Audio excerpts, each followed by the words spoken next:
With us now is Congressman Mike Quigley, a Democrat from Illinois. He is co-chair of the Congressional Ukraine Caucus. Congressman, thank you so much for being with us.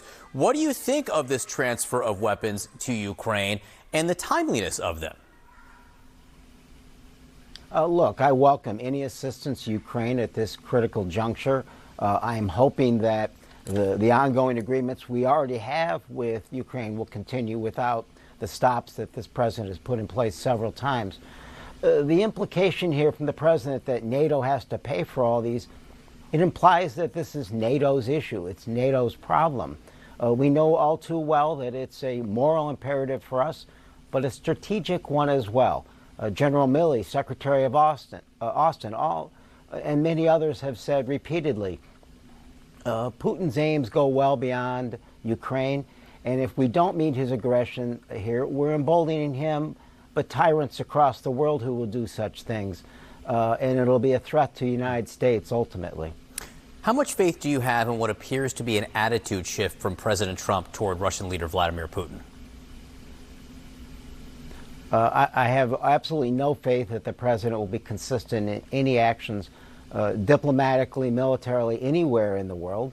This is an isolationist. This is an appeaser. And I have little faith that that strategy worked in 1939, that it'll work now, but that the president will somehow disavow it. The fact that, 6 weeks ago he gave Putin 2 weeks, and now he's finally coming to the realization that he may be, as the president said, tapping him along. Well, comes the dawn, Mr. President. This is an evil tyrant you can't trust. The only thing Putin understands is strength. So we need to pass this additional sanctions law without his ability to veto any part of it, and we need to do our own supplemental. Putin wins a war of attrition. The president has done nothing but help Putin so far. Congressman, I want to ask you about a story in the New York Times this morning that says that FBI personnel are being given polygraphs, which in itself is not unusual, but they're being asked about what they've said about the FBI Director Kash Patel. Let me read you a quote. Since Kash Patel took office as director of the FBI, the Bureau has significantly stepped up the use of the lie detector test, at times subjecting personnel to a question as specific as whether they have cast aspersions on Patel himself. Now, last we checked, the FBI hadn't responded to the New York Times about this article. But how do you feel about agents being asked if they've said anything about the director in the past? Look, this is a really dangerous precedent, right? I understand if you're talking about a political appointee, but these are just public servants who put their lives at risk. Their own personal opinions about how they feel about the FBI director, those are theirs, and we can't have this purity test. Look, I don't need a lie detector test to tell the American people that Kash Patel is an extraordinarily unqualified sycophant who will do what the President of the United States says, even if it violates the Constitution, even in my mind if it goes against the national security of the United States, if it only serves to please the President of the United States.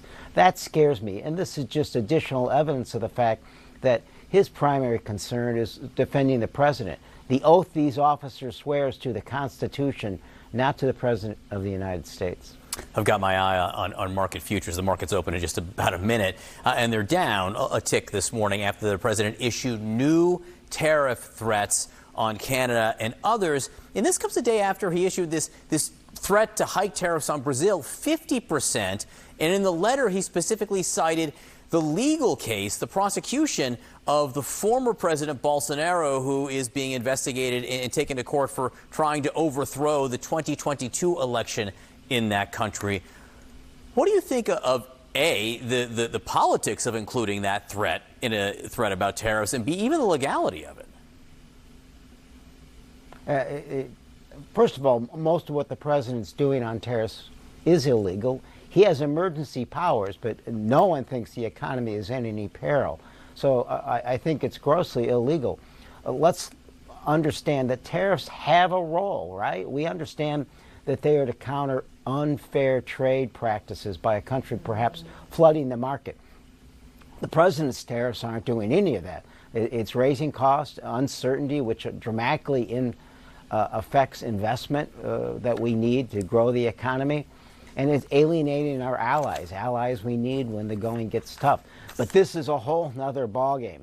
This is the president's political whim, an affinity he has for someone else, perhaps because he understands what it's like to interfere with elections or attempt to. I was in the room on January 6th, so it's a little personal for me. This will be a disaster with a country, Brazil, that we have a trade surplus with. He's using his own whims to actually drive up costs for Americans. Congressman Mike Quigley from Illinois, have a terrific weekend. Thanks so much for being with us this morning.